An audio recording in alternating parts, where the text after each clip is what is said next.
Oi, gente, tudo bem com vocês?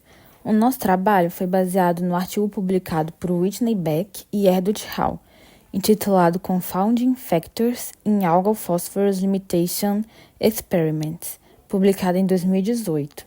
E ele tem como objetivo investigar as causas da inibição do crescimento de algas bentônicas pelo fósforo. E esses são os integrantes do nosso grupo. Bom, para começar, o que são as algas bentônicas?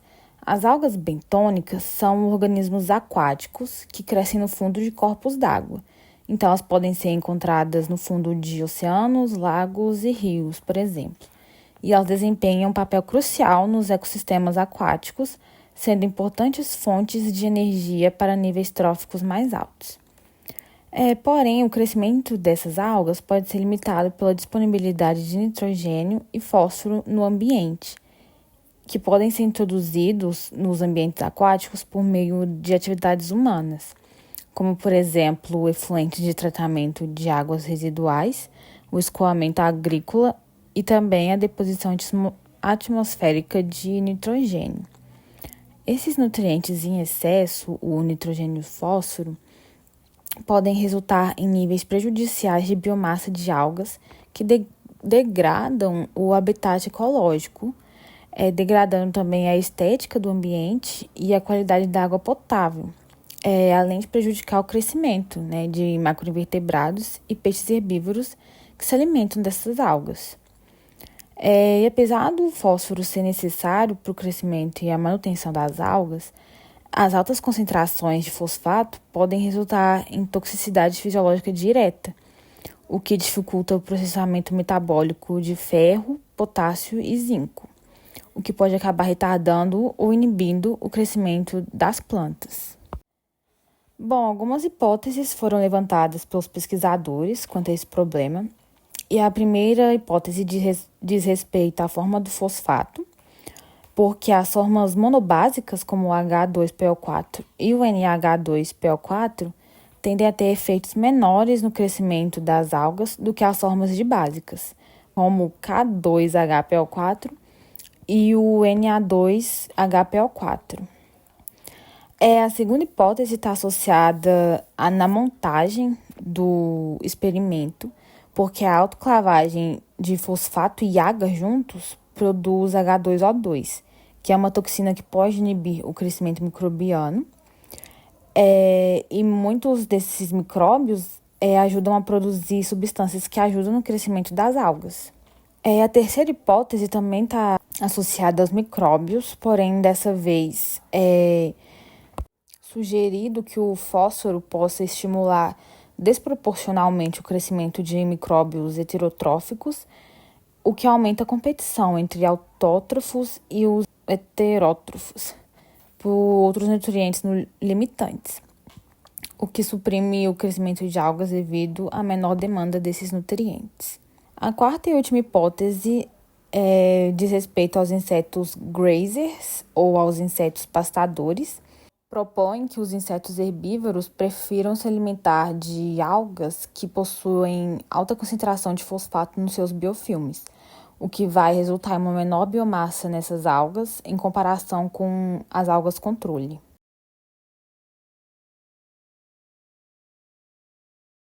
Falando agora sobre os métodos de revisão do experimento, para quantificar a frequência com que os tratamentos com nutrientes inibem o crescimento de algas no experimento, foi utilizado o banco de dados montado pela Beck, que é uma das autoras do estudo. E nesse banco de dados inclui 649 experimentos datados entre 1985 e 2015, que usaram a biomassa de algas como variável de resposta. Já para as hipóteses do crescimento microbiano e dos insetos pastadores, foram utilizados modelos de meta-análise, ou seja, foi comparado os resultados dos experimentos realizados pela Beck e pelo Hall com os experimentos do banco de dados montado pela Beck, que foi citado anteriormente.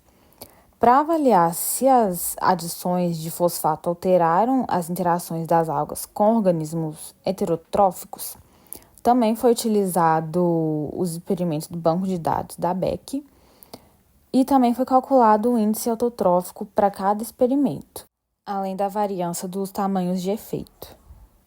Para investigar como os métodos de preparação do substrato difusor de nutrientes influenciam a inibição do crescimento de águas por fósforo, foi preparada uma série de experimentos em um riacho subalpino. Para abordar a influência do tipo de cátion, a forma de fosfato monobásica versus de básica e o potencial de formação de H2O2, foram realizadas queimas de compostos de fosfato de 3 formas distintas, uma com a água fervendo e o fosfato junto, uma adicionando o fosfato após o resfriamento do água e uma repetição dos dois experimentos com uma concentração diferente de fósforo. Os compostos utilizados foram o fosfato monopotássico, hidrogênio fosfato de potássio, fosfato de sódio e o sulfato disódico. Durante esses processos, também foi realizada a medida do pH do agar e da água, para realizar testes dos efeitos compostos de fosfato nesses pHs. Isso foi feito pois o pH é um mecanismo putativo de como a forma de fosfato medeia a inibição do crescimento de águas pelo fósforo, isto é, o pH supostamente é capaz de mediar a efetividade dos tratamentos restados. Para fazer a medição do pH do agar, foi utilizada tira de tonassol para 4 frascos de cada tratamento com fosfato e um controle. Para medir os efeitos compostos do pH na água, foi feita uma réplica dos tratamentos colocados em sacola separada de 1 litro de água destilada. Um metímetro com uma sonda de pH foi utilizado para medir o pH inicial e medir novamente a cada 24 horas. Feito todos esses testes, os experimentos foram implantados no riacho Little Beaver Creek, lá em Colorado. 6 amostras aleatórias de cada tratamento, contendo 6 a 8 cápsulas, foram implantadas no leito do córrego. Cada coleta foram medidas diversas variáveis, como a velocidade do fluxo d'água, temperatura e condutividade do riacho. Foi feita também uma análise da taxa de produção primária e de oxigênio dissolvido após cada experimento no córrego. Por fim, foi calculada a GPP, a produtividade primária bruta, que consiste na soma de toda a produção realizada pelas algas. Logo após as incubações, foi extraída a clorofila A e calculada a sua GPP. O cálculo consiste em GPP é igual a NPP, que é a produtividade primária líquida, que desconta a respiração, e é por isso que o módulo da respiração está sendo somado.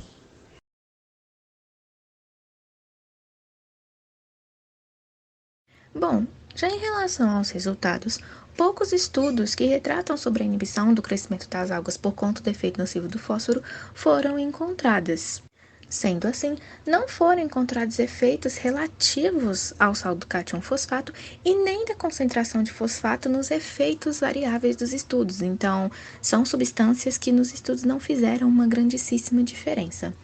Contudo, notaram-se efeitos significativos do fosfato na produtividade primária bruta e na produtividade bruta específica da biomassa das algas utilizadas no estudo. Além disso, foi perceptível a mudança do pH em relação à água e ao agar, que foram as duas substâncias utilizadas em um estudo. A adesão de fosfato monobásico fez com que a água e o agar tivessem uma diminuição do pH e tivessem características mais ácidas, enquanto a adesão de fosfato de básico na água e no agar fizeram ambas as substâncias aumentarem o seu pH e terem características mais básicas.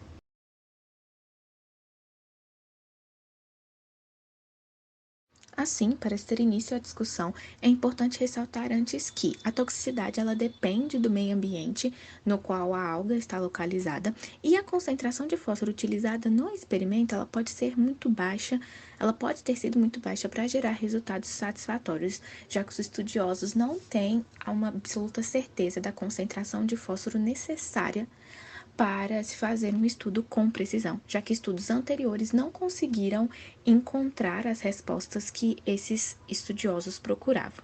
Um pré-estudo feito com plantas terrestres mostrou que o fósforo encontrado nas células pode diminuir a concentração de ferro, potássio e zinco, que leva à necrose e descoloração das folhas, diminuir as taxas de crescimento e, consequentemente, podem resultar na morte dessas plantas.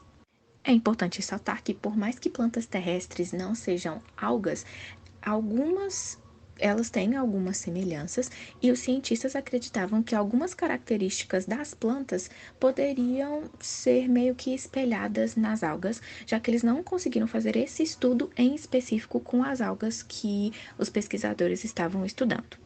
Em relação às algas, os cientistas conseguiram descobrir que elas podem acumular fósforo como uma reserva natural para lidar com o ecossistema de água doce e com as mudanças que ele pode sofrer ao longo do tempo. Mas essa informação ela não foi muitíssimo útil para os estudos, já que a ciclagem de fósforo no meio ambiente, o ciclo de fósforo, ele regula tanto a necessidade quanto a toxicidade da alga em relação a esse elemento. Então, os cientistas eles não conseguiram descobrir qual a concentração de fósforo é necessária e a partir de qual concentração de fósforo ela é tóxica. Então, essa questão do acúmulo de fósforo não foi um resultado que eles encontraram, mas não foi muito útil para o estudo deles. Em relação à forma de cátion e fosfato, a variação do limite de toxicidade, ela tem base no cátion de sal que reage com o fosfato. Então, se o fosfato reage com o potássio, o fosfato ele se torna menos tóxico para a alga, mas, em compensação, se o fosfato reage com o sódio, o fosfato pode se tornar mais tóxico para a água por questões químicas mesmo.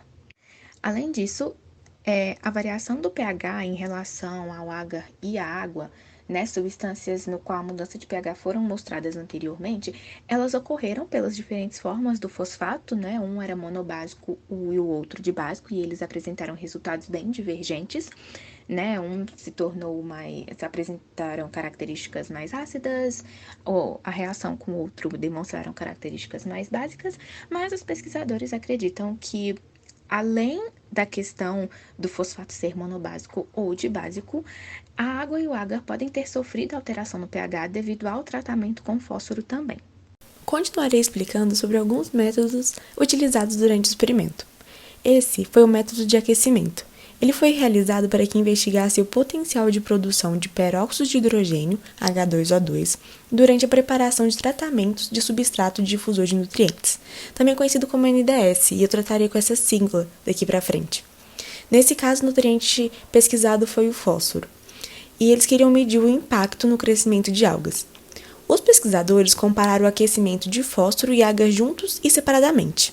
Acabaram não encontrando diferenças significativas nas métricas de resposta das algas. Por mais que não tenha sido testado se H2O2 foi produzido, eles suspeitam que o insucesso ocorreu devido à produção requerer a combinação de calor e pressão de autoclaves, o que não foi realizado. Ou então, as concentrações de peróxido de hidrogênio não foram altas o suficiente para inibir o crescimento de algas. Outro método foi a de competição microbiana. O artigo discute como adições de fósforo podem inibir o crescimento de algas por meio de mecanismos indiretos. Em baixas concentrações de fósforo, micróbios heterotróficos dominam devido à sua afinidade pelo nutriente. Porém, eles regeneram nutrientes que favorecem a produção autotrófica, formando assim um ciclo durante o processo.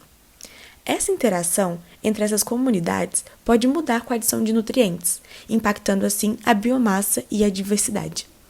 Estudos realizados no Riacho de Idaho, nos Estados Unidos, mostraram que a adição de carbono estimula mais os heterótrofos do que o fósforo. Já em riachos do Texas, foi observado que ocorria dissociação das duas formas de produção quando os nutrientes carbono e fósforo foram adicionados. Embora o estudo não tenha encontrado evidências claras de mudanças nas interações entre os grupos microbianos com a adição de fósforo, destaca a importância de considerar a variabilidade ambiental e a dinâmica dos nutrientes em futuras pesquisas. Recomenda-se também o uso de métricas alternativas para medir a biomassa heterotrófica. Para finalizar essa parte, temos a seleção de Grazer. Essa seleção foi importante para investigar como micróbios heterotróficos e herbívoros afetam o crescimento de algas, sugerindo que o impacto de fósforo em tratamentos de exclusão de pastagem pode ser maior do que em áreas pastejadas, devido à seleção de recursos enriquecidos com fósforo por alguns herbívoros. tendo em vista que os consumidores primários têm preferências alimentares baseadas no conteúdo nutricional de seus alimentos. Um estudo realizado anteriormente constatou que o perífiton, com concentrações específicas, aumentou na presença de uma espécie de mosca. E isso pode ter ocorrido pela alimentação seletiva ou por mais retenção de fósforo por ela. Entretanto, os pesquisadores desse artigo notaram que, embora a biomassa de invertebrados dependa de algas, determinar o forrageamento específico de nitrogênio ou de fósforo no perífiton é desafiador.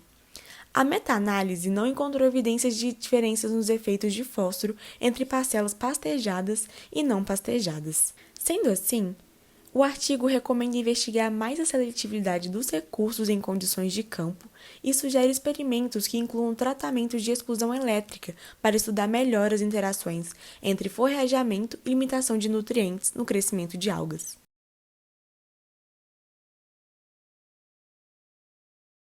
As considerações adicionais tentam explicar o porquê dos resultados não terem atendido às expectativas.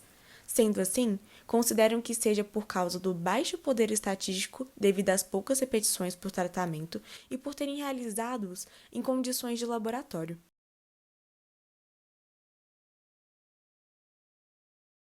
Agora vamos sistematizar tudo o que foi discutido no vídeo.